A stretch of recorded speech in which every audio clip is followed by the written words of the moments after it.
జై తెలంగాణ. తెలంగాణలో రేవంత్ పాలన ఎట్లున్నదంటే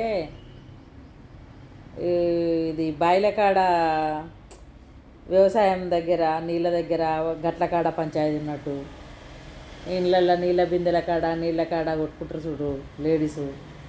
ఆగో అట్లున్నది కక్షపూరితమైన పాలన.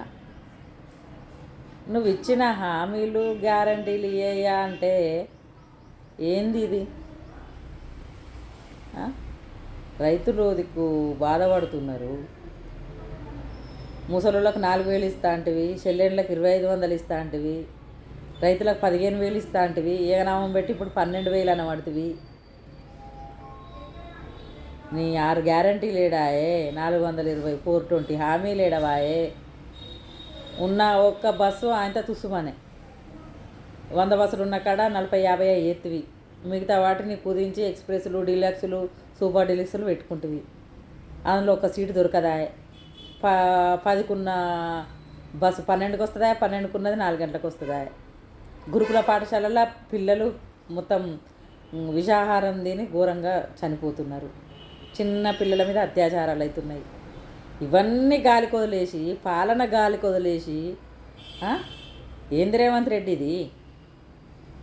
దీన్ని పాలన అంటారా? ఈ కక్షపూరితం ఈ పర్సనల్గా కోపాలంటే ముఖ్యమంత్రి ఎందుకు? ఈ పర్సనల్ గొడవలకు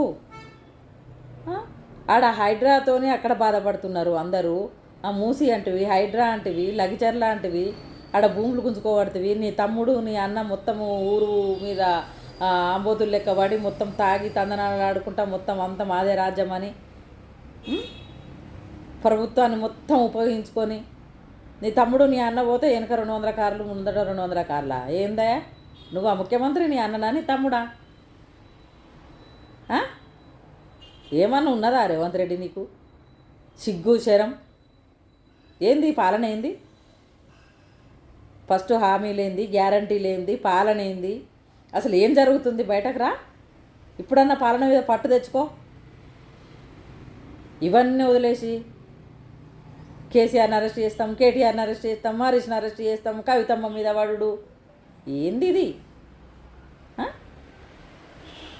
హైదరాబాద్ బ్రాండ్ తేవడానికి, బ్రాండ్ ఇమేజ్ తేవడానికి నేను ఏం చేసినో అని కేటీఆర్ గారు మంచిగా ప్రెస్ మీట్ చెప్పిండ్రు.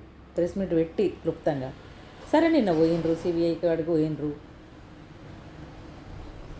ఏదో డాక్యుమెంట్లు అడుగుతారు, ఏదైనా మంచిదని అడ్వకేట్ని తీసుకుపోయినారు. మీకు వచ్చిన నొప్పి ఏంది? అడ్వకేట్ ఉంటే మీకు వచ్చిన నొప్పి ఏంది? సరే లోపలికి రమ్మను, ఆఫీస్లో కూర్చోబెట్టను ఉంటుంది అడ్వకేట్ను. రోడ్డు మీద నిలబెట్టి అక్కడ కాళ్ళని నిలబెట్టి ఒక్కరిని అక్కడి నుంచి నడిపించుకొని రావాలని ఈ రాక్షసత్వం ఏంది? ఈ రాక్షస పాలన ఏంది? ఈ రాక్షసత్వం ఏంది? ఈ పర్సనల్ కోపాలేంది? రోజుకో కేసు అనుడేంది? ఈ దగులుబాజు పనులేంది? ఈ లీకుల వీరులు లేక లీకలేంది చిట్టిరాయుడు? రోజు టీవీలో అదొచ్చే ఇదొచ్చే ఫోన్ ట్యాపింగ్ వచ్చే ఈ రేస్ వచ్చే ఇది ఏంది ఏంది ఇది? ప్రజలు నవ్వుకుంటున్నారు. పేరు మర్చిపోయినందుకు హీరోని వేస్తువి. మరి నిన్న యాంకర్ కూడా మర్చిపోయా. యాంకర్ని కూడా వేస్తావా మరి? ఓ సినీ యాక్టర్ నీ ముందట నీ పక్కోళ్ళకు నీ ఎన్కోళ్ళకి అందరికి నమస్తే పెట్టే నీకు పెట్టకపోయా. ఫస్ట్ నువ్వు ముఖ్యమంత్రి అని అనిపించుకోవడానికి పనులు చేయి. నేను ముఖ్యమంత్రి అని చెప్పుకుంటా ముఖ్యమంత్రి గారు. ప్రజలకు అనిపించాలి, ఎదుటోళ్ళకి అనిపించాలి నువ్వు ముఖ్యమంత్రి. ఏమవుతుంది? కేసులు పెడితే ఏమవుతుంది? నువ్వు ప్రత్యక్షంగా ఓటుకు నోట్లా ప్రత్యక్షంగా దొరికిన దొంగవే ముఖ్యమంత్రి కాగలేదు. నువ్వు కావాలని కక్షపూరితంగా పెట్టిన కేసులు ఏమవుతాయి? రాజు లెక్క పోయి రాజు లెక్క వస్తారు. ఏమవుతుంది నీ కేసులకు? భయపడేదే వాళ్ళు ఇక్కడ. ఇవన్నీ మానేసి, అనవసరమైన విషయాలు మానేసి పాలన మీద దృష్టి సారించు, పట్టు తెచ్చుకో. ప్రజలు బాధపడుతున్నారు. ఏ రకంగా మొత్తం తెలంగాణ ఏమైపోతుందని పట్టించుకో ఇప్పటికైనా. జై తెలంగాణ.